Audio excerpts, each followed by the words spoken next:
Mesdames et messieurs, bonjour et je suis très content de vous retrouver encore parce que nous sommes en Belgique. Nous avons retrouvé quelqu'un de grand, c'est Pichi Banda. Nous sommes ici à Wavre où nous allons le rencontrer. Il nous a appelé, nous a réellement donné l'occasion de le rencontrer. Il a donné son adresse. Suivez-moi, vous allez voir, on va rencontrer Pichi Banda tout de suite. Bonjour Monsieur Chibassou. Bonjour Monsieur Pichi Banda, c'est un plaisir de vous voir. Bienvenue chez moi, le plaisir est partagé. C'est un rêve oui. de rencontrer Pichi Banda. Voilà. Merci. Viens mon ami. Merci beaucoup. Changa changa lala changa, nyonyi wetu waluka no munshimwe. Changa changa lala changa, nyonyi wetu kumpanyi mwana nyawe. Changa changa lala changa, nyonyi wetu kigabanga kimbuya we. Changa changa lala changa. Mesdames et messieurs, merci de nous recevoir partout où vous êtes. Et aujourd'hui, nous avons un très grand plaisir de recevoir un grand. C'est une figure de proue de l'opinion congolaise. Il fait la fierté de la République démocratique du Congo en Europe, partout ailleurs, aux États-Unis et en Afrique même. C'est un Congolais qui n'a pas sa langue dans sa poche. Il s'appelle Pichi Banda Wamwela Bujitu. C'est un écrivain, un psychologue, un sexologue, un ex-enseignant. Oui, il a beaucoup de casquettes. Nous allons les découvrir encore et encore aujourd'hui. Pichi Banda, bienvenue. Merci beaucoup, monsieur le journaliste. Quand je vous regarde, il y a une chanson qui me vient en tête. Changa changa la la changa. Changa changa lala changa, nyonyi wetu waluka no munshimwe. Changa changa lala changa, nyonyi wetu kumpanyi mwana nyawe. Changa changa lala changa, nyonyi wetu kigabanga kimbuya we. Changa changa lala changa, nyonyi wetu misasa ibabandi. Changa changa lala changa. Une chanson qui me rappelle ma mère. C'est avec nostalgie? Mais oui, le soir autour du feu. On racontait des histoires et ma mère chantait, nous chantions avec elle. Maintenant, elle n'est plus de ce monde, mais on se rappelle d'elle, oui. Mais c'est une chanson qui fait de vous une star dans les salles des spectacles en Europe, aux États-Unis et partout. C'est parce que je suis fier de ma culture. Et je pense que quand vous arrivez dans un pays étranger, on ne vous demande pas d'imiter à 100% ce que les autres font. Ils ont tendance à dire, mais tiens, qu'est-ce que toi aussi tu nous apportes de chez toi? C'est ainsi que cette chanson, on l'a chantée sur tous les continents où je suis passé. En Polynésie, Nouvelle-Calédonie, Martinique, Guadeloupe, Canada, Écosse, Luxembourg, tout le monde a chanté la chanson. Et quand parfois je fais un spectacle sans avoir chanté, au moment où je sors, il y a des dames qui m'attendent dehors. Puis nous, on était venus pour chanter aussi, hein. Donc maintenant, ils aiment ça. C'est notre rapport aussi, tiens. Tchanga, tchanga, la tchanga, de quelqu'un d'autre dirait, mais puis à son âge, il reste nostalgique de sa maman, mais c'est bon sang. Mais c'est un peu parce que je suis enseignant aussi, tu vois. Un enseignant, un bon enseignant, ne se prend pas trop au sérieux, tu vois. Alors on se met à la place des enfants, on évolue avec eux, etc. Vous vous imaginez, maintenant je suis papy. Alors quand mes petits-enfants arrivent, papy, raconte-nous une histoire. Ben, je dois raconter, je dois chanter. D'ailleurs, j'en ai une parmi mes petits-enfants. À 20h, le téléphone sonne. Et sa maman, qui est ma fille, me dira, papa, si tu ne racontes pas une histoire, l'enfant ne veut pas aller dormir. Alors là, je prends le téléphone, on met la caméra, je raconte, et alors l'enfant accepte d'aller dormir. C'est ça la fonction même des berceuses. Et c'est comme ça qu'on fait la transmission. Il ne faut pas se prendre trop au sérieux. Voilà, c'est pour ça que je trouve que il faut garder les liens. Et les liens, on les garde parce qu'on dit des choses bien aux enfants. On les raconte des histoires. On les éduque. L'éducation ne doit pas se limiter à gronder et à donner des règlements. Ça passe aussi par des rencontres, des causeries autour du feu. Et un jour, autant que moi, aujourd'hui, je me souviens de ma mère, un jour, eux aussi se souviendront de moi. Est-ce qu'un fou noir au pays des Blancs, Pichi Banda, s'est accommodé avec l'Europe? Non seulement il s'est accommodé avec l'Europe, mais il s'est même fait une place en Europe, au point que les Européens aujourd'hui me disent « Eh monsieur, tu nous as eu, hein? Ton spectacle, hein, tu n'aurais pas dû l'appeler un fou noir au pays des Blancs. Tu aurais dû dire un noir saint au pays des fous blancs, qui ont besoin qu'on toque à leur porte pour qu'ils se rendent compte que l'autre est là. » Tu vois? Là, par rapport à l'hospitalité que nous avons chez nous, on n'attendra pas que quelqu'un frappe à la porte, Dès qu'il vient, on lui dit bonjour, même en dessous de l'arbre, bonjour monsieur. Et ça, il fallait que je les rappelle. Ils ont compris le jeu que j'avais fait là. Et je me suis non seulement accommodé, mais je me suis fait ma petite place en Europe. Parce qu'ici, je t'assure, la porte où on peut frapper à la porte, tu ouvres ce qui c'est le bourgmestre qui vient, qui vous dit tiens, j'ai appris que chez toi on peut venir même sans avoir prévenu. Je dis oui, alors je viens. Et il vient, on parle, etc. Donc, ou alors hier j'étais dans une école où ils allaient parler de l'Afrique. Alors comme ils allaient étudier l'Afrique, quelqu'un leur a dit oui mais puis tu vendais à Wavre et si vous les faisiez venir. Et je suis allé dans la classe, ils avaient déjà étudié toute autre chose. Et moi j'arrive, je leur parle d'Afrique de manière concrète, etc. Et parfois, si mon épouse est disponible, je lui fais des beignets. Elle fait des beignets et nous apportons aux élèves. Ça, c'est notre part. C'est du donnant-donnant. On n'est pas des gens qui sont venus ici juste pour tendre la main. Non, j'apporte quelque chose. J'ai pas fini de répondre à mon fils, c'est ma fille, 17 ans, qui me pose aussi sa question. Papa, comment tu réagirais si jamais je devais me marier avec un Européen? Je n'ai même pas encore répondu à sa question, c'est mon fils qui réagit. Pour combien de temps? Et moi, je dis à mon fils, il ne faut pas faire les rabat-joie. Je dis à ma fille, à partir du moment où tu l'aimes et qu'il t'aime, tu peux te marier. Mais il y a des préalables, hein, ma fille, il y a des préalables. Et ma fille me dit, c'est quoi les préalables, papa? Allons-y, tant qu'on y est, je voudrais savoir. Et là, je lui ai rappelé un proverbe de mon pays qui dit, un objet qu'on a ramassé dans le jeu. Il y a beaucoup de chances de le perdre dans le jeu aussi. Hein. Ton Européen, là, tu l'as rencontré où? Dans une boîte de nuit, c'est pas interdit, hein, mais rassure-toi qu'il t'a vu aussi à la lumière du jour. Hein. Pichi Banda, vous vous êtes fait une place seulement en Belgique ou dans l'Europe tout entière? Ah ben non, Pichi Banda est appelé au Canada. Je commence par vous dire d'abord que de manière professionnelle, je suis un professionnel moi. Alors en tant que professionnel, les choses sont organisées. Vous avez un spectacle qui est bien conçu, vous trouvez un producteur qui a un carnet d'adresses et nous allons au festival d'Avignon. À Avignon, vous avez 1500 spectacles qui se jouent pendant 30 jours. Et je fais partie de ces gens-là qui vont jouer 30 fois. Mais pendant que nous jouons, les programmateurs viennent du monde entier. Du Canada, de la Suisse, de l'Afrique, de l'Asie, de la Corée, ils viennent. Alors, pendant qu'ils sont là, ils circulent, ils voient les spectacles qu'ils veulent. Il y a des affiches partout, hein, au mois de juillet au Festival d'Avignon. Et quand ils ont vu, ils notent et ils partent chez eux.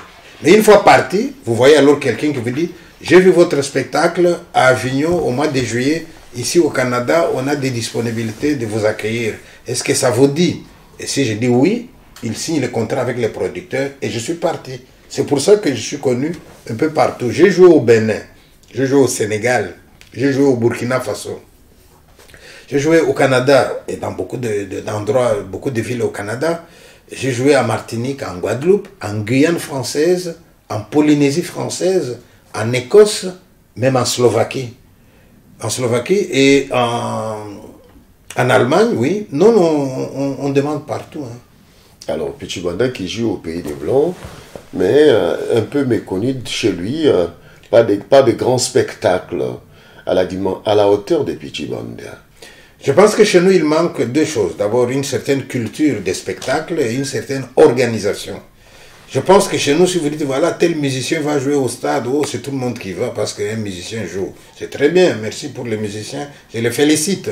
Mais il n'y a pas que la musique. L'art, c'est tout un tas de livres. Vous avez le théâtre, vous avez la poésie, maintenant vous avez des gens qui font l'islam, etc. Alors, est-ce qu'il y a suffisamment de salles de spectacle chez nous pour nous accueillir? C'est une question. Et même alors, s'il y avait des salles de spectacle, il faudrait maintenant des producteurs. Un producteur, c'est qui?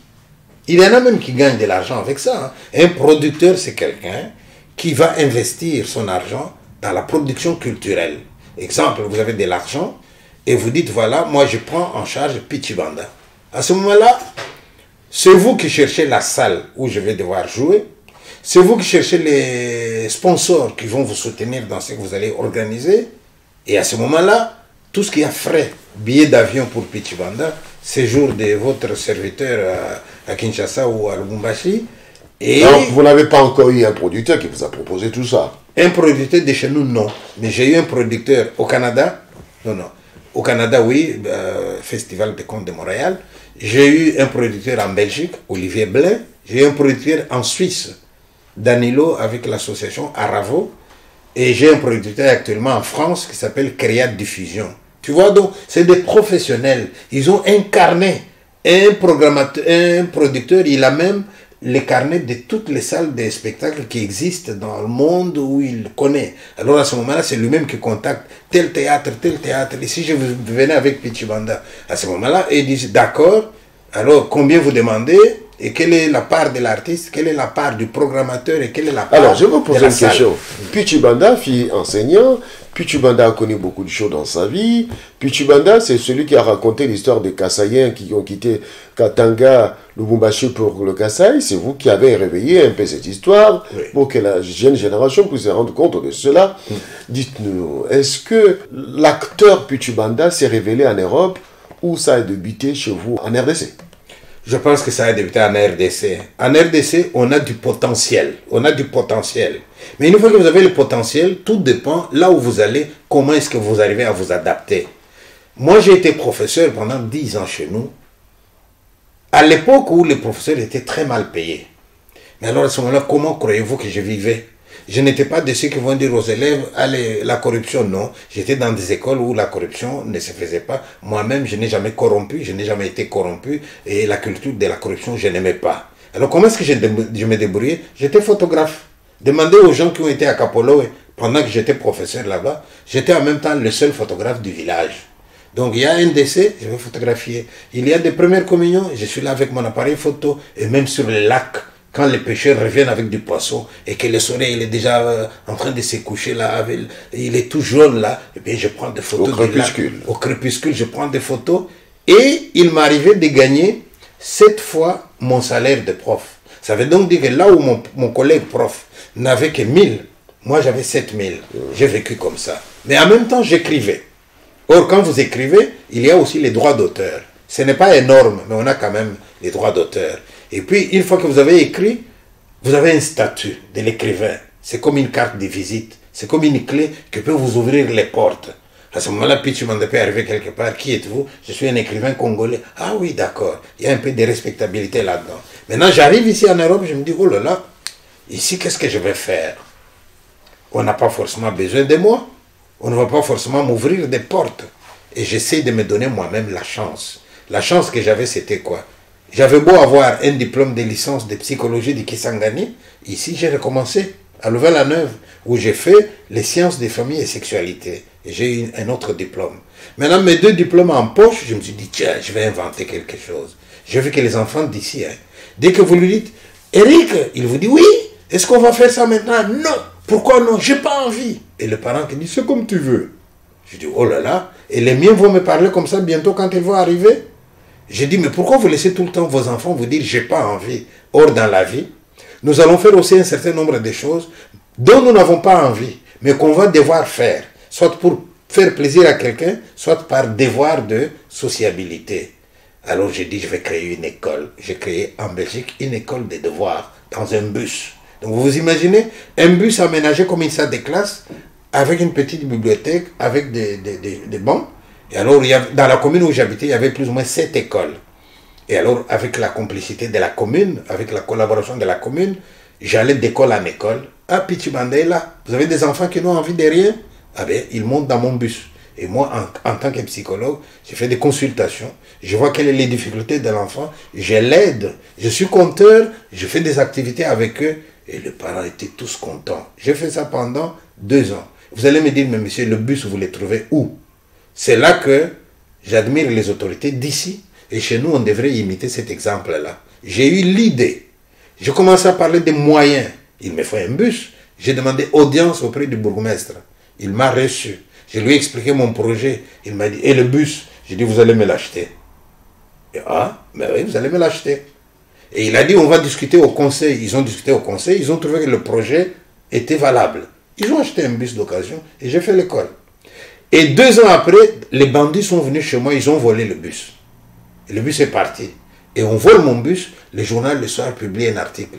L'Africain de Cour Saint-Étienne, une idée géniale, on vient de lui voler son bus. L'article paraît le matin, 16 h mon téléphone qui sonne. Qui m'appelle? Le ministre à la Défense nationale de la Belgique. J'ai dit, qu'est-ce que j'ai encore fait là? Monsieur, je viens de lire qu'on a volé le bus. Oui. Qu'est-ce que vous allez faire? C'est fini, on arrête. Il dit, vous n'arrêtez pas. Je dis, je n'ai plus de bus. Il dit, je vais demander à l'armée, on vous envoie un autre bus. Et l'armée a envoyé un autre bus. Voilà comment on travaille. Donc maintenant, là, je peux prendre mon téléphone ici et j'appelle le ministre. Il va me répondre. Je peux appeler le Premier ministre, il va me répondre.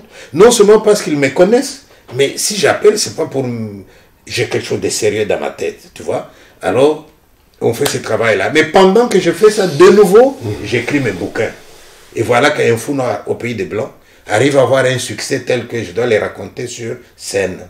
Alors on appelle en Belgique, on appelle au Luxembourg, on appelle en Allemagne, on appelle... Alors finalement, j'arrête tout le reste et je garde ça comme métier. Bon, bel exemple, mais peut-on dire que quand même, ce que vous avez vécu à Kinshasa, à Lubumbashi, Mbujimaï, a façonné votre caractère. Ah oui, ça donne de la force. Hein? Ah oui, tous les gens qui ont souffert, tous les gens qui ont des blessures, ou alors vous avez des possibilités. Vous ployez sous le poids de tout ça, vous êtes triste, vous mourrez, vous déprimez, ou vous dites, mais tout ça, ça peut me donner de l'énergie. J'appelle ça sublimer la souffrance. Et moi, je suis de ceux... Sublimer la souffrance. Sublimer, oui. Je suis de ceux qui subliment la souffrance. Regarde bien dans des familles. Hein. Tu es chez toi, tu as tes enfants, et puis ton frère meurt. Et les enfants de ton frère viennent chez toi, parce que tu es tonton. Ils vont habiter avec toi. Mais toi, pendant que tu es au boulot, ta femme fait souffrir les orphelins. S'il faut envoyer, c'est les orphelins. Quand tu as de la bonne viande, c'est pour tes enfants. L'os, c'est pour les orphelins. Très bien. Attendez 5, 10 ans, 15 ans plus tard. Les hommes, c'est qui? C'est pas tes enfants, hein, c'est les orphelins. Parce qu'ils ont vécu la souffrance, ils ont de la motivation pour s'en sortir. Tandis que les autres, ils vont penser que la vie est belle, on va faire pour nous. Il faut faire attention. Alors, ça m'amène à vous poser cette question. Le Congo connaît des souffrances. Il n'y a pas longtemps, nous avons vu la visite du pape. Oui. Et au cours de l'homélie, le cardinal a tenu un discours. Le peuple qui est devant vous est un peuple qui souffre. Oui. Et alors, c'est-à-dire que ce peuple qui souffre, demain va rebondir pour devenir un peuple puissant. Oui. C'est ce que vous voulez dire? Mais oui, le peuple va devenir un peuple puissant, mais il y a des conditions. Quelles conditions? La première condition, commençons par nous entendre bien entre nous-mêmes. Moi, je suis de telle tribu, l'autre, il est de telle tribu. S'il vous plaît, arrêtez ça. Souvenez-vous, dans nos cultures traditionnelles, quand un homme et une femme se disputent à haute voix, un sage s'approchait et disait baissez d'un cran. Pendant que vous discutez comme ça, le sorcier il est en train d'observer. Il n'attend que ça pour entrer dans la brèche et vous anéantir. Donc les Congolais devraient se dire ça d'abord. Les Congolais de partout, on devrait être un. Sinon, les ennemis profitent de nos dissensions. Ils les provoquent même. Ça, c'est la première chose que je voudrais faire. Deuxième chose, je souhaite de la part de mes compatriotes d'avoir un peu un esprit critique. Un esprit critique, ça veut dire analyser les choses avec un peu plus d'objectivité. Pas trop de sentiments. Troisième chose, savoir conjuguer certains verbes à la première personne. C'est-à-dire, au Congo, je peux dire « j'ai réussi ». Et au Congo, je peux dire « j'ai de l'argent ». Mais quand j'ai échoué, je ne dirais pas « j'ai échoué ». Je dirais « on m'a fait échouer ». On m'abusait. Tu as déjà vu au Congo quelqu'un, il a de l'argent, il a trouvé de l'argent, je ne sais pas par quel moyen, et il se pose la question, qu'est-ce que je peux faire avec cet argent? Ou bien c'est une augmentation professionnelle. Est-ce que je peux améliorer la vie chez moi à la maison? Ou est-ce que je prends une deuxième femme? J'en connais qui vont prendre une deuxième femme. Mais la vie ne s'est pas améliorée. Il a pris une deuxième femme avec beaucoup d'autres problèmes. Alors au lieu de monter, il descend. J'ai déjà vu des gens, il a une somme d'argent comme capital, il va dilapider, il va bouffer, etc. Et quand il a tout dilapidé, il va aller chez son père à lui. Papa, dis-moi un peu, comment se fait-il que tous mes amis, ils vont de l'avant, moi, quand j'ai mon argent, j'ai envie de boire. Mais tu vois, c'est lui qui boit et il veut rendre responsable quelqu'un d'autre. Mais non, ça, il faut qu'on arrête. Donc, savoir conjuguer à la première personne nos bêtises aussi. Hein? Je ne sais pas me maîtriser.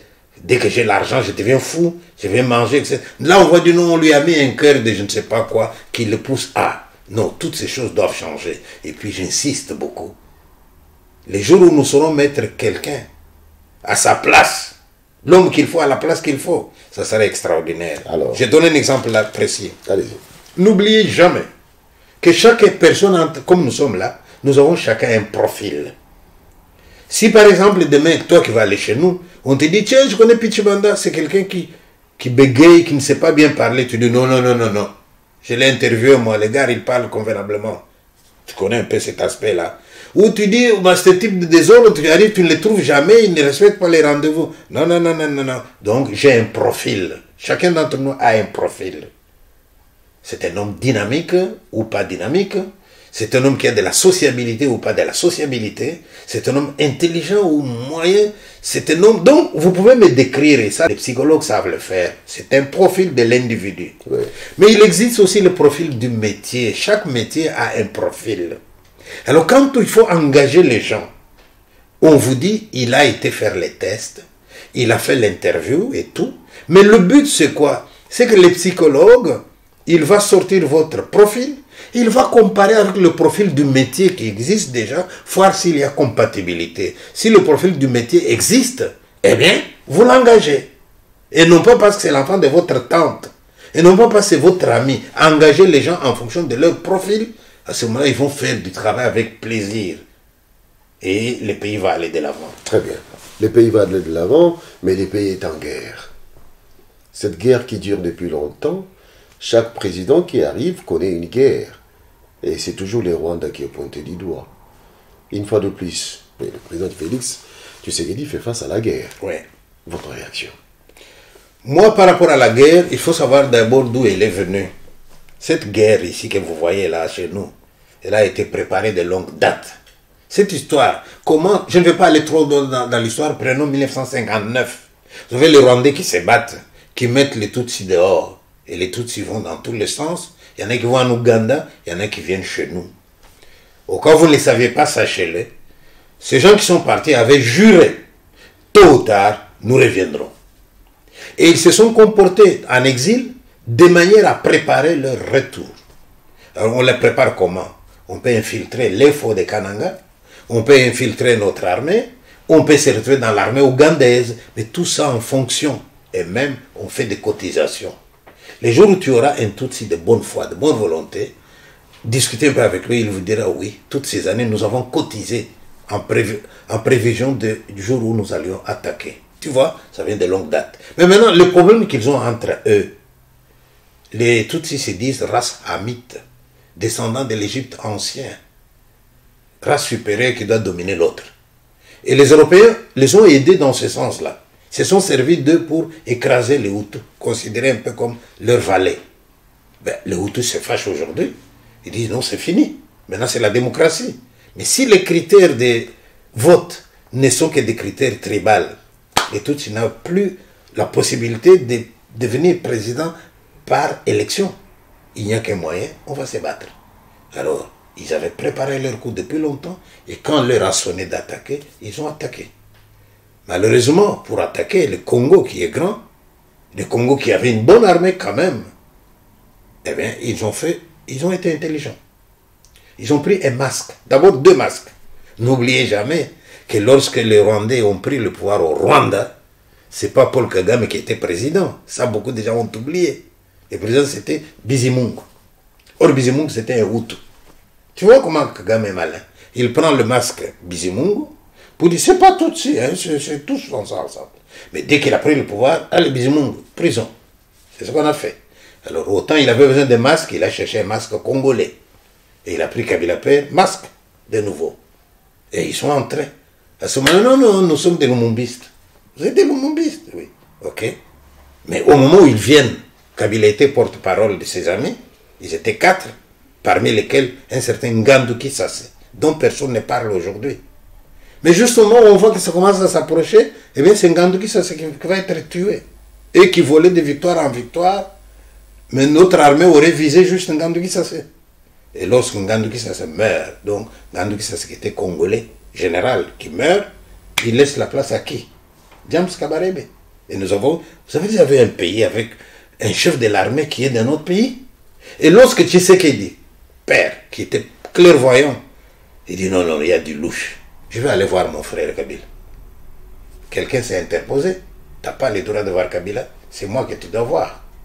Et il a répondu, moi, pour voir mon frère, Et il faut prendre les paroles de Tshisekedi avec leurs valeurs. Là. Entre guillemets, pour voir mon frère, je dois demander à quelqu'un d'autre. Et le frère, que vous considérez comme héros national aujourd'hui, s'est laissé faire, a même arrêté Tshisekedi et l'a renvoyé dans son pays, dans son village. Ça, c'était une bête. Vous voyez, ça commence mal. Bon, maintenant, ça commence mal, vous avez maintenant tous les présidents qui vont suivre. Ils trouvent quelle armée. Mais il y a ceux qui disent que le fait que Kabila père avait envoyé Tshisekedi dans son village, c'était pour le protéger contre les Rwandais. C'est une explication. Tshisekedi aurait pu être protégé par le peuple. Ça, c'est une explication ou une justification a posteriori. Mais moi, je ne crois pas. Il aurait pu l'accepter, le recevoir, dire, mon frère, je suis dans des sales draps. Parce qu'il était dans des sales draps. Kabila, il était dans des sales draps. Il aurait pu, par un émissaire, laissez-moi, je fais du théâtre, mais là, derrière moi, s'il vous plaît, regardez bien, aidez-moi. On l'aurait aidé. Ben, les choses se sont passées comme se sont passées. Bon, maintenant, alors là, nous restons avec une armée et ces gens, ils attaquent avec ambition de... Lorsque Kabila père se rend compte que non, ces gens ont d'autres ambitions. Il a dit, bon, merci beaucoup, faites-nous la facture. Tshisekedi lui-même avait dit, faites-nous la facture, on va vous payer. Ils prennent l'avion, ils vont à Kitona, ils reviennent pour attaquer et la guerre a commencé depuis. Et alors vous êtes... Et quand on va vous dire, on va faire des compromis pour s'entendre, et des brassages, et chaque fois que vous brassez, vous mettez dans l'armée des gens qui sont nos ennemis. Et cette fois-ci, Félix Antoine Tshisekedi, Tshilombo, président de la République, a dit non. Et le Parlement a voté une résolution. C'est une très bonne décision. Pourquoi? Refusant le brassage. Ah oui, ah oui. Ah oui. Moi, j'ai déjà été, à l'époque de Mobutu, j'ai été une fois envoyé à mission pour sélectionner les militaires qui devraient aller à l'EFO Kananga pour devenir des officiers. Mais c'est des gens qui étudient. Il y en avait qui étaient venus ici à l'école royale militaire de Belgique, des États-Unis. Alors que dans la rébellion, on se donne des grades comme ça. Quelqu'un s'est réveillé, je suis général. L'autre, je suis colonel. Mais quand vous brassez, dans les conditions qu'ils posent, ils vont dire, vous nous reprenez dans l'armée congolaise avec nos grades. Alors vous avez des généraux qui n'ont jamais étudié, etc. Non, il y a quelque chose de mauvais qui s'est passé là. Donc vous voyez, alors là, nous avons donc cette guerre-là. Alors maintenant, moi, mon souhait est qu'on prenne conscience que certains de nôtres qui sont complices avec l'ennemi, qu'ils aient un peu pitié des larmes de nos frères, qu'ils arrêtent. Et si la justice pouvait les dénicher l'un à un, qu'on les mette en prison, qu'on nettoie d'abord. Et une fois qu'on nettoie, j'ai vu que maintenant on fait l'armée, les jeunes gens se sont inscrits beaucoup pour aller dans l'armée. Il y a plus ou moins 30 000 jeunes qui se sont enrôlés. Alors, comme ils se sont enrôlés, nous ici on crie aussi, on travaille aussi en Occident. Comme ça, tout ce qui avait fait l'embargo sur les armes là, qu'on cesse, que l'armée congolaise soit constituée, qu'on puisse nous défendre nous-mêmes. Nous avons tellement de richesses, tout le monde a des yeux braqués sur nous. N'oubliez pas que Paul Kagame, il y a quelqu'un qui lui a demandé un jour, Monsieur le Président, vous êtes en train d'exploiter le Congo. Et il a répondu, vous l'avez exploité pendant combien d'années? Maintenant c'est notre tour. Réponse de Paul Kagame. Vous vous rendez compte? Donc on ne se cache même plus. On ne se cache même plus. Alors là, maintenant il y a une chose qui me révolte, moi. C'est le fait que, devant tout ça, nous Congolais, qu'est-ce qu'on fait? Dès que un tel passe président, imaginez que moi j'ai des ambitions présidentielles, et vous en avez aussi, vous passez. Mais moi je prends maintenant toute l'énergie que j'avais, je le focalise dans comment faire pour que vous sautiez, pour que je prenne votre place. Et j'échoue. Dis. Pourquoi est-ce que vous ne pouvez pas, cette énergie-là, si on pouvait la quantifier, si c'est 100%, 70%, nous soutenons, nous travaillons d'abord avec ce qui est là, les 30%, je suis vigilant pour que les élections se passent bien. Non, nous, c'est, j'y reste, où il y est, il faut qu'il s'en aille, mais toute l'énergie, il faut qu'il s'en aille. Mais cette énergie-là, mettez au travail aussi. Très bien, vous avez parlé des traîtres, ceux qui sont à la solde du Rwanda. On a arrêté un sénateur au Congolais, Monga Chuchu. Oui. vous êtes au courant parce que vous avez fait une image où vous condamnez la présence de Sarkozy. Pourquoi condamner la présence de Sarkozy qui serait venu tenter de libérer, jouer pour la libération de Monga Tchouchou? Voilà. D'abord, Monga Tchouchou, je ne le connais pas. J'ai entendu parler de lui comme tout le monde le dit. Et je commence à me dire moi-même aujourd'hui qu'il y a probablement une enquête sur lui. Si l'enquête révèle que Monga Tchouchou est innocent, qu'on le libère. Mais si l'enquête révèle que cet homme-là est coupable, eh bien, que la justice fasse son travail. Et si Sarkozy est venu pour qu'on le libère, le président Tshisekedi et les Congolais, le Premier ministre, ils ne doivent pas écouter Sarkozy. Sarkozy, ce n'est pas quelqu'un que nous devons écouter. Sarkozy, c'est quelqu'un qui ne voit que l'intérêt de la France. Sarkozy, c'est quelqu'un qui a un ego tel que si c'est pour se maintenir au pouvoir, s'il faut tuer quelqu'un pour se maintenir au pouvoir, Sarkozy n'hésite pas. C'est dans ce cadre-là que Kadhafi est mort.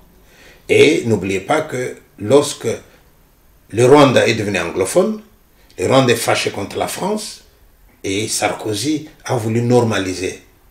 Mais lui, pour normaliser les relations, c'était au détriment du Congo. C'était ce qu'il va déclarer. Le Rwanda, avec une population dynamique, tu vois, dynamique. Et le Congo, avec une organisation étrange des richesses minières, etc. Et il prône que les pays voisins viennent partager nos richesses. Mais j'ai dit, attends, c'est Sarkozy qui nous parle comme ça, qui veut nous donner des leçons de géographie. Mais c'est lui qui a été président de la Nouvelle-Calédonie en Pacifique, en Polynésie, de la Corse. Et lui, il veut nous donner des leçons de géographie. Mais non, hein. Il a même dit dans ces discours-là, le Rwanda avec lequel la France a repris son dialogue. Tu vois? Donc, il a un objectif. Mais le prix, c'est quoi? Eh bien, c'est le Congo. On vous soutient contre le Congo. C'est ce qu'ils ont fait. Alors maintenant... Pourquoi soutenir le Rwanda contre le Congo? Va dans les dictionnaires et lis ce qu'on appelle hirondelle rwandaise. C'est quoi hirondelle rwandaise? Ils ont tous les moyens, ces gens, pour faire un hobbing au niveau des gens influencés. Leurs filles, ils peuvent les donner pour influencer. Il y a beaucoup de choses qui se passent. Il y a eu ici au Parlement belge des colloques. On discutait pour savoir, par rapport à la colonisation, qu'est-ce qu'il faut faire. Ben, alors il y avait des gens qu'on appelle pour donner des points de vue. Je suis allé aussi. Mais en face, il y avait des Rwandaises. Pas des Rwandais, hein, toujours des Rwandaises. Et qu'est-ce qu'elles demandaient? Nous, ce qu'on demande, c'est que les Belges viennent nous dire que avant 1880, on était au Congo. Je me suis dit, mademoiselle, le problème n'est pas celui-là. Le problème, les Congos ne vous chassent pas. Le Congo vous demande d'être Congolais. Vous ne pouvez pas dire je suis Congolais, mais dans votre cœur, vous êtes d'un autre pays. Et quand l'autre pays vient pour nous agresser, il prend votre visage. C'est tout ce qu'on vous demande, c'est d'être Congolais.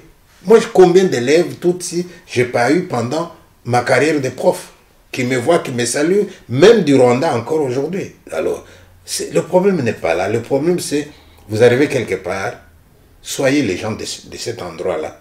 Quand j'étais à Kisangani, nous avions des Rwandais dans la chorale, parce qu'ils étaient très chrétiens. Et dans cette chorale-là, ose t'approcher. Vous étiez très chrétien. Oui, oui. Vous ne l'êtes plus? Non, non, je le suis encore. Ose t'approcher d'une fille toute si tu vas voir. Ose. Il y avait tout le monde qui venait. Non, qu'est-ce qu'il fait? On protégeait. Comme pour dire, on ne doit pas se mélanger. Même Colette Brackman, un jour, dans un article, j'ai oublié cet article-là, il parlait en faveur des Tutsis, mais à la fin, il disait, vous aussi les Tutsis, apprenez à vous marier au Congo et non pas toujours d'aller chercher vos femmes de l'autre côté. Il lui a dit, pourquoi on va chercher de l'autre côté? Parce qu'il faut perpétuer une race qui serait supérieure à d'autres races. Soyons sérieux. Alors, peut-on aujourd'hui dire quoi sur la solution militaire en RDC? Doit-on dire que aujourd'hui la RDC devient comme une sorte de poubelle pour toutes les armées du monde? Il y a la MONUSCO, il y a l'EAC, il y a autant d'armées dans notre pays, mais la guerre ne se termine toujours pas. Et ils sont complices, ils sont complices. Ils ne sont pas pour nous, ces gens-là. Ils sont complices. Alors pour moi, tu te rappelles, le Rwanda, où il prétend être un petit pays, c'est pour ça qu'il veut l'être élargi, etc. Mais chaque fois qu'on va dire qu'il y a des réfugiés dans le monde, on cherche où les amener, il lève le doigt. Hein, il n'y a pas longtemps, l'Angleterre voulait donner 140 millions de dollars pour que tous les réfugiés, les candidats réfugiés qu'on refuse en Angleterre, qu'on les envoie au Rwanda. On dit, mais attends, vous êtes malade ou quoi? Le Rwanda, Sarkozy dit dimension superficie petite. Mais la superficie petite, vous avez des endroits pour accueillir les réfugiés. Non, il y a des choses bizarres là qui se passent. Non, moi je pense que la solution c'est toutes ces armées-là ne sont pas toujours pour nous. D'ailleurs, je ne sais pas quel crédit accorder aux images que nous voyons parler dans WhatsApp, mais dans WhatsApp, on a déjà vu aussi des images où certains gens de MONUSCO sont même complices avec les rebelles. Hein. Et puis on leur demande, eh ben, les rebelles sont mieux armés que nous. Ah bon? C'est une armée mondiale de l'ONU. Et vous dites que les rebelles sont mieux armés que vous. Ils sont armés par qui? Mais ils devraient savoir tout ça. Non, ils ne sont pas pour nous. Alors pour moi, c'est que, à partir du moment où vous avez plus ou moins 30 000 jeunes qui se sont inscrits, eh bien qu'on aille dans cette voie-là. À partir du moment où l'embargo sur les armes a été levé, eh bien qu'on s'arme aussi. C'est là que nous allons pouvoir dire, allez-vous-en, nous allons nous défendre nous-mêmes. Il y a eu remaniement. Parmi les entrées dans ce gouvernement, il y a Jean-Pierre Bemba, oui, comme vice-premier ministre en charge de la défense. Oui. Beaucoup de voix se sont levées pour dire c'est bon, c'est mauvais. Vous vous dites quoi? Bemba, je vais vous dire que je sais pas, je ne le connais pas personnellement, mais dès le départ, j'ai toujours eu un préjugé défavorable pour des gens qui font leur nom sur le nom des parents. C'est pas, tu me comprends? Hein, donc Bemba, fils de Bemba, des choses comme ça. Bon. Et je sais qu'à un moment, Bemba était lui-même dans la rébellion. Et je peux dire aussi que dans le fameux brassage que je suis en train de dénoncer, certaines personnes de ces militaires sont aussi entrées dans l'armée. Est-ce que ça nous a aidés? Je ne sais pas. Est-ce qu'on pourrait dire aussi que, bon, connaissant bien ce monde-là, peut-être qu'il va mieux le gérer? C'est aussi une possibilité. Est-ce qu'on va lui accorder les bénéfices des doutes pour dire qu'est-ce qu'il peut bien faire? Oui. Mais la question que je me pose, moi, c'est celle que je poserais même au président Kabila, qui à un moment avait dit, si j'avais au moins 10 personnes valables, les jours où je les verrai, je dirais, président, ces 10 personnes, vous les avez cherchées où? Tu vois? Et si je pars de l'idée que je vous ai donnée tout à l'heure, l'homme qu'il faut à la place qu'il faut, donc poste et profil, y a-t-il d'autres profils qui auraient mieux fait ce travail-là? Ou est-ce qu'il n'y avait que ce profil-là? Voilà, donc c'est des gens à qui j'accorde moi le bénéfice du doute. On dit bon, on va voir qu'est-ce qu'ils vont faire. Mais dans la nomination, ne vous en faites pas, il y a aussi des gens qui ont été nommés pour des raisons un peu électoralistes aussi. Hein. On ne peut pas tout dire à haute voix, mais il y a des gens qui ont été nommés pour ça, quoi. Quand vous avez quelqu'un que vous avez mis en prison pour de l'argent, et vous lui remettez un poste de l'argent de nouveau, ben, on se dit qu'est-ce qui se passe? Ou alors c'est moi, Pichi Bandé, qui commence à délirer, je ne comprends plus rien, je vieillis. Là, vous faites mention de Vital Kamerhe qui a été nommé comme ministre de l'économie. Oui, alors dites-nous officiellement que tout ce qui s'est passé avant là, c'était faux, on avait menti. Lavez-le d'abord, à ce moment on va comprendre. Mais la justice avait fait son travail. Ouais. Oui. Oui, mais moi, j'aimerais bien rencontrer Kamerhe, si jamais il vient en Belgique. Monsieur Kamerhe, vous pouvez passer chez moi, on va manger une banane. Mais il y a des questions que je pourrais lui poser. Hein? Tu te souviens un jour, M. Kamerhe est allé à un mariage au Rwanda et il avait donné comme cadeau plus de 15 vaches. J'aurais voulu qu'il donne aux Congolais qui meurent de faim. Hein? Et puis quand je vois par exemple même dans le procès, quelqu'un dit non, j'avais autant de millions, j'ai autant de millions. J'ai dit mais vous tous qui avez autant de millions là, vous les obtenez comment? Parce que moi, Pichi Banda, je suis aussi intelligent quand même. Mais je n'ai pas tout ça, vous faites comment vous? J'aimerais bien savoir. Il est rentré au Congo, comment postuler au Congo. Comment on fait pour avoir de l'argent? J'aimerais bien voir. Tu sais, Ngwanda avait écrit un livre hein, où il parlait de la fin de Mobutu. Et dans ce livre-là, Ngwanda, il disait, tel jour, je suis venu... Quand sonne l'éclat. Oui, il dit, avec mon avion personnel, je suis allé à tel endroit, avec mon avion personnel, je lui ai écrit une lettre, mais il ne m'a pas répondu. J'ai dit, monsieur Ngwanda, quand je regarde votre biographie, vous n'êtes pas plus vieux que moi, on est de la même génération. Je prends votre profil intellectuel, vous avez étudié comme moi aussi j'ai étudié. Mais quand je regarde, moi, ma vie, depuis que j'ai commencé, je travaille aussi. Et vous, vous travaillez aussi. Mais moi, depuis que je travaille, je n'ai jamais totalisé un montant qui aurait pu au Congo me permettre même d'acheter une voiture. Mais vous, vous avez un avion. Comment faites-vous? Un avion qu'il faut entretenir, avec pilote et tout. Comment vous avez fait, vous, pour avoir l'avion? C'est la même chose. Donc, tous ces gens capables d'aller donner comme cadeau de mariage 15 vaches, ils sont dans un monde qui n'est pas le mien. Et moi, j'aurais tant voulu qu'il y ait au pouvoir aussi les gens de mon monde, à moi aussi. Alors, il y a un proverbe qui dit, il y a des choses qu'on ne peut voir qu'avec des yeux qui ont pleuré. Si vous n'avez jamais pleuré, vous ne voyez pas. Vous ne voyez pas. Un jour, je me suis retrouvé dans une réunion avec des politiciens, par hasard. Je suis allé plus pour leur dire ce que j'avais à dire. Et il y en a un qui dit, un candidat député, moi, vous pouvez me choisir, parce que dans ma région, là, on m'a déjà choisi 2 fois. Et il dit, vous savez pourquoi on m'a choisi 2 fois? Parce que moi, quand les gens ont faim, je leur donne à manger. Quand ils sont malades, je les soigne. Quand ils meurent, je les enterre. Malheureusement pour lui, il me présentait, moi, avant de prendre la parole. Et quand j'ai pris la parole, et ça je l'ai dit à mes compatriotes, j'ai dit, à force d'être trop à côté d'une poubelle, on n'en sent plus l'odeur. Mais là, moi, je suis loin.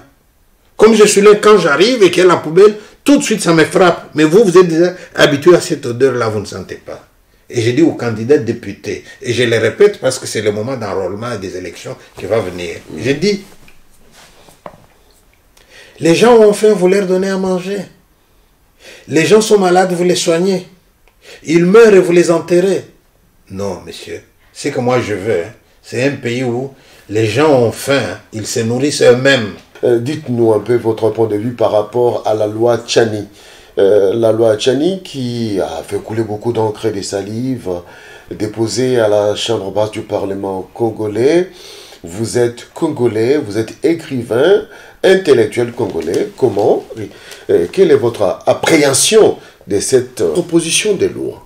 Eh bien moi, par rapport à la loi Tchani, je voudrais dire ceci. Tchani, c'est un garçon très intelligent. Il a eu une idée et il a proposé. Il n'impose pas. Ceux qui vont choisir, c'est d'autres personnes. Donc en cela, tout va bien.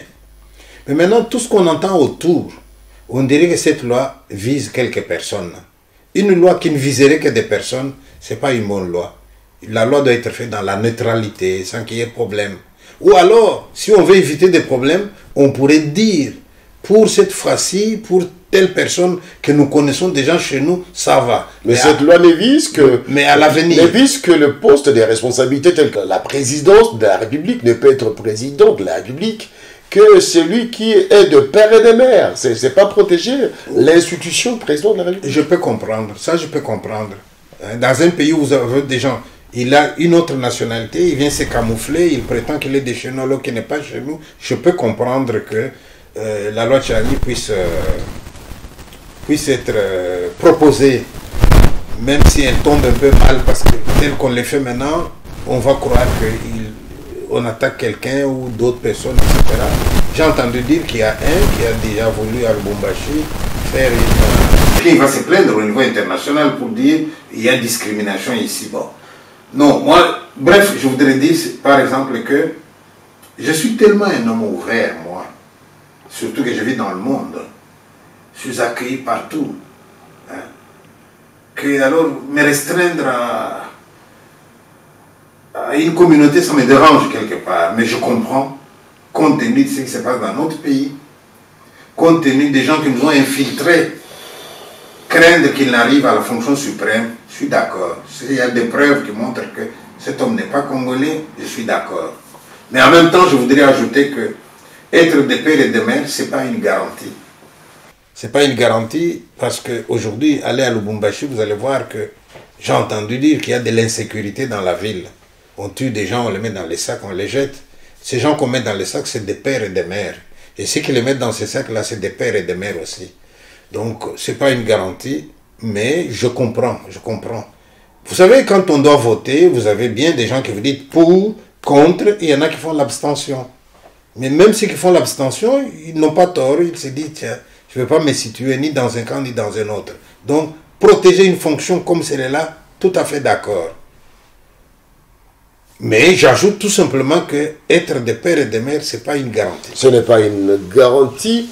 Alors, l'enrôlement a été étendu à la diaspora congolaise.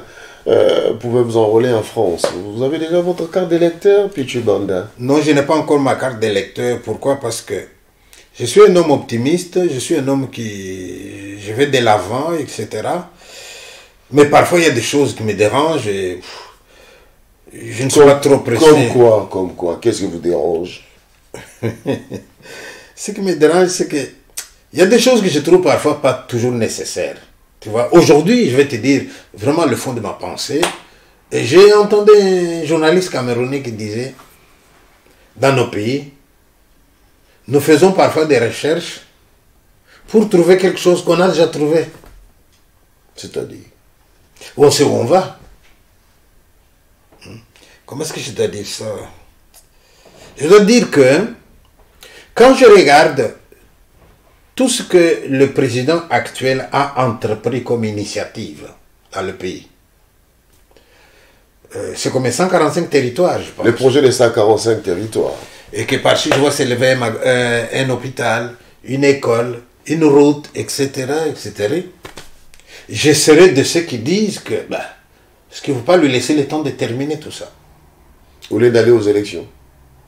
Je dis, je serai conditionnel. Des gens qui pourraient penser comme ça.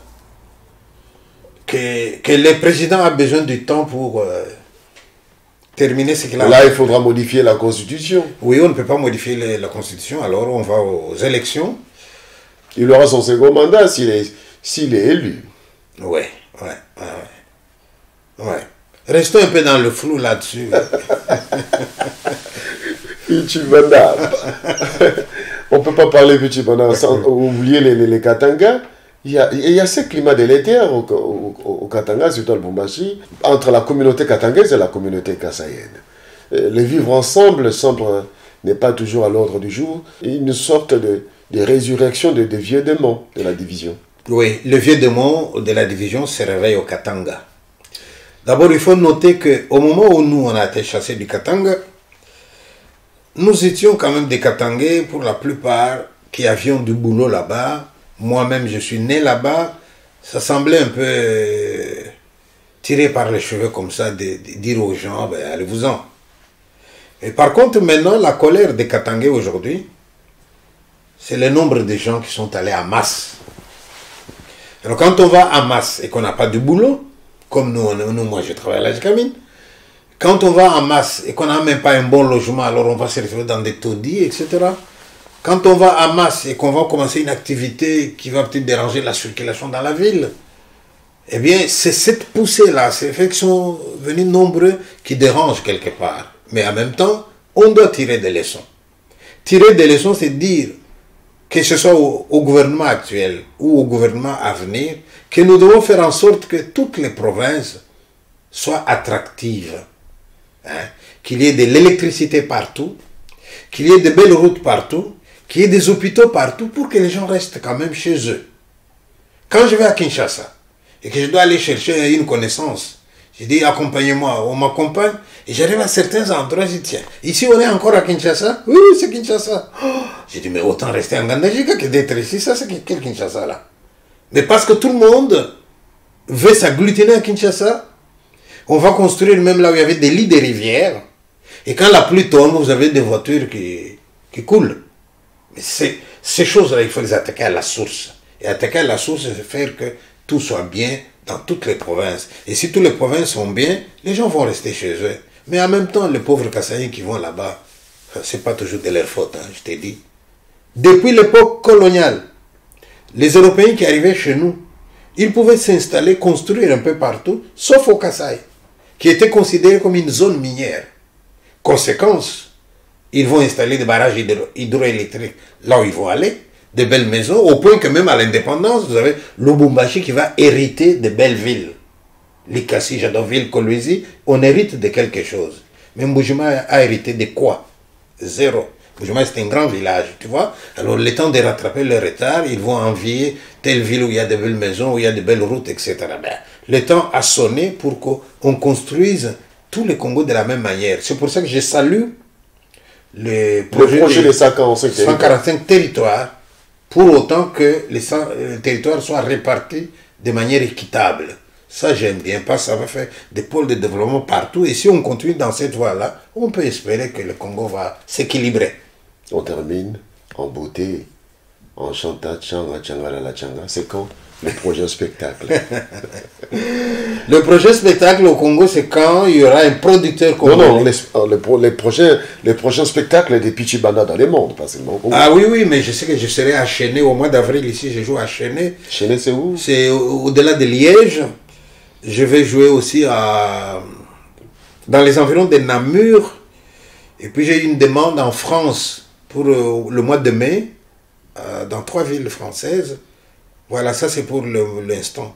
Mais maintenant, en même temps, je suis en train de préparer la relève maintenant. J'ai écrit 2 pièces de théâtre que j'aimerais faire jouer. Et puis j'aimerais aussi dire que vous qui êtes dans les médias audiovisuels, leur a sonné aussi pour que nous puissions faire des films aussi. Des téléfilms, des films.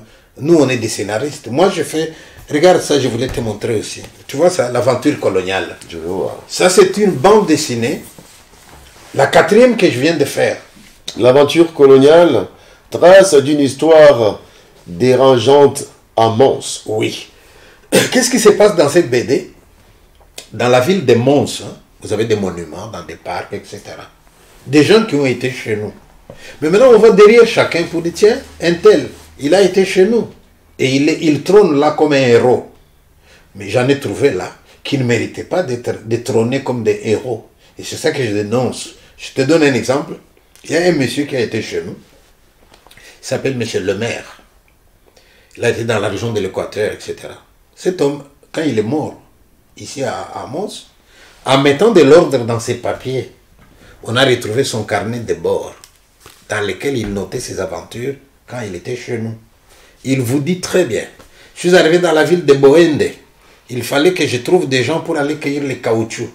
Le chef du village n'a pas voulu. Je l'ai abattu, je l'ai jeté à la rivière. Je suis allé dans tel village. La population n'a pas voulu. Il y a eu une confrontation. On en a tué 17. Dans tel autre village, la population avait fui. Ils sont allés se cacher dans une grotte. Nous avons mis le feu. On a fumé. Il y a eu 117 morts. Signé par lui-même. Hein? Et alors à la fin, il dit, j'exprime mes regrets. Mais il a écrit en anglais. Il dit, j'exprime mes regrets. Mais nous, on va trouver tout ça aujourd'hui. Je le montre à la face du monde. Je dis, voilà. Et celui-là, il mérite un monument. Alors, à partir des actions comme ça que nous faisons ici, il y a des monuments qu'on est en train d'enlever. Ça, c'est le travail que nous faisons ici. Ou alors, un chef coutumier qui s'appelle Lusinga, du côté de Tanganyika, qui lui, on est arrivé chez lui, il n'a pas voulu, eh bien, on a tranché la tête. Et on a pris sa tête. Et cette tête est encore aujourd'hui au musée des sciences naturelles. Et là, je la montre aussi. Je dis, est-ce que c'est normal que la tête d'un de nos rois soit encore dans le musée? Est-ce que le village a fait le deuil? Et j'ai dit aux Belges, comment voulez-vous vous réconcilier avec nous si tout ça n'est pas réglé? Voilà, je dénonce des choses comme ça. Mais maintenant, je peux vous poser la question, monsieur le journaliste. Moi qui dénonce comme ça, je parle à qui? Quelle est la place de ces livres au Congo? Est-ce qu'il peut même arriver au Congo? Que faire pour que ces livres... Parce que ça, c'est l'histoire de notre pays. Que faire pour que l'histoire arrive? Mais en même temps, c'est là que les Européens vont dire, nous aimons bien Pichibanda. Je suis quelqu'un qui mord, mais qui souffle. Je mords, je souffle. C'est-à-dire, ce qu'ils ont fait de bien, je reconnais quand même aussi. Les Blancs qui ont fait des biens, chez nous, ça existe. Tu vois le médecin qui était du côté de Kangou, qui faisait de l'éducation sur la santé, des brochures comme ça. Il est mort il n'y a pas longtemps, mais cet homme, il a fait un travail magnifique du côté de Bazaïr. Hein. Depuis toujours, il était là. Il a vieilli là-bas, il est mort là-bas. Donc des gens comme ça qui ont sacrifié leur vie, chez nous, ça existe. Et moi, de temps en temps, j'en parle aussi. Félicitations pour ce travail énorme. Mais c'est un travail méconnu chez nous. Méconnu peut-être, mais avec Peut-être avec le message que vous voulez de lancer dans cette émission, il y aura toujours des voies de sortie. Merci beaucoup. Pichi Banda. Merci, merci, merci. C'était un plaisir de vous recevoir. Bonjour à mes compatriotes. Ça sera un plaisir de nous retrouver au Congo. Merci beaucoup. Merci. Mesdames et messieurs, c'est avec plaisir que nous avons reçu Pichi Banda, qui nous a reçus fraternellement chez lui. La chaleur de l'Afrique était là. Merci beaucoup. Au revoir. Merci.